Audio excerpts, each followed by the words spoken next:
SWOT analysis is one of the oldest, simplest, and yet still most useful of the strategy frameworks.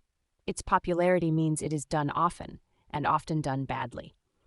In this brief tutorial, we'll look at how to do a great SWOT analysis, and hopefully you will see just how valuable that can be. A good SWOT can serve a number of purposes. Firstly, you can use it to do a quick and dirty assessment of a situation.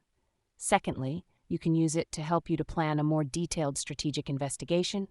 And thirdly, you can use it to summarize the outcome of a more detailed strategic investigation.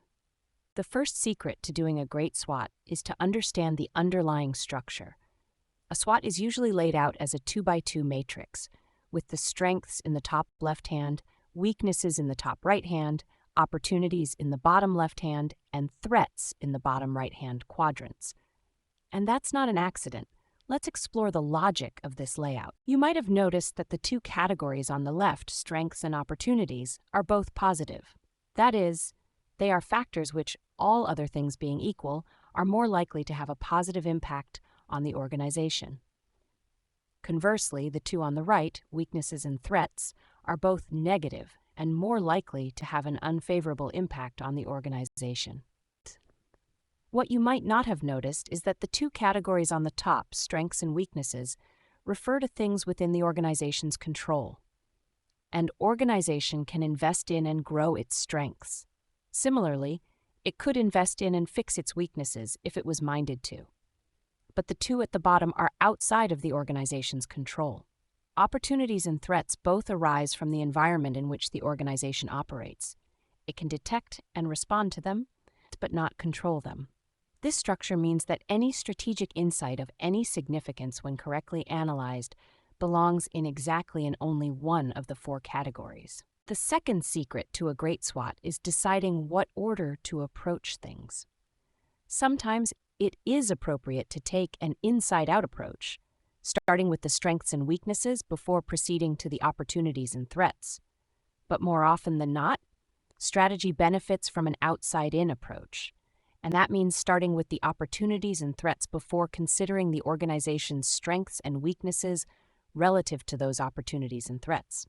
To identify an organization's opportunities, you can simply ask, what is happening or could happen, which could have a positive impact on the organization and its ability to achieve its goals?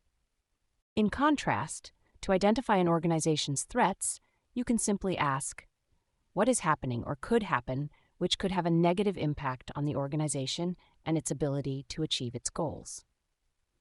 You can also use frameworks like PESTEL or Porter's 5 Forces to help you answer those questions for both opportunities and threats. But we don't have time to go into those now. To identify an organization's strengths, simply ask, what resources or capabilities does the organization have that competitors would find difficult to get, and which could help it to achieve its goals, help it to realize the opportunities identified, and/or help it to defend itself against the threats identified? To identify an organization's weaknesses, you can ask, what resources or capabilities does the organization lack, which could prevent it from achieving its goals, prevent it from realizing the opportunities identified, and/or prevent it from defending itself against the threats identified?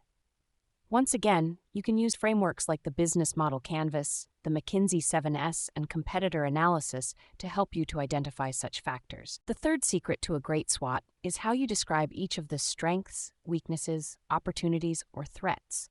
You could, for example, simply write brand or long-tenured staff as a strength or a weakness, but 78% unprompted brand awareness allows us to negotiate more favorable terms with distributors, or an average staff tenure of 10 years fosters loyal relationships with key distributors is so much more insightful. Even more so, if you can quantify the impact as well. In each case, we've enhanced the insight with evidence. What exactly do we mean? And impact, the so what. You should apply the same thinking to all four quadrants on the SWOT. This means your SWOT is much more likely to foster healthy debate and lead to more breakthrough strategies. Now that you know how and why to do a great SWOT analysis, stratnavapp.com provides you with all the tools you need to do so. What's more, it will integrate your SWOT with all of the other tools you need to turn it into a powerful strategy and then to execute it. And with plenty of collaborative features, contextual help, and AI support, you'll be up and running in no time, whether you're a relative beginner or an expert strategist. With free and paid plans available, why not try it right now?